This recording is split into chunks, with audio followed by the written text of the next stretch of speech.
Hey everyone, Aaron here from Gym Security. Today we're here to talk about our service code for alarms.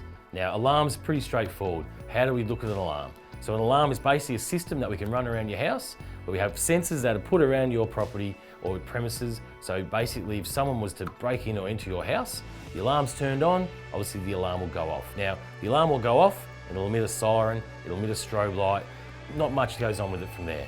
But what we can also do is obviously have the alarm monitored. So the alarm can be monitored back to a control centre. Obviously you can get notifications from the control centre. Not only that, these days with the technology, we can actually then have it so it goes straight to your phone. So you're going to be able to get notifications on your phone straight away when the alarm has been activated.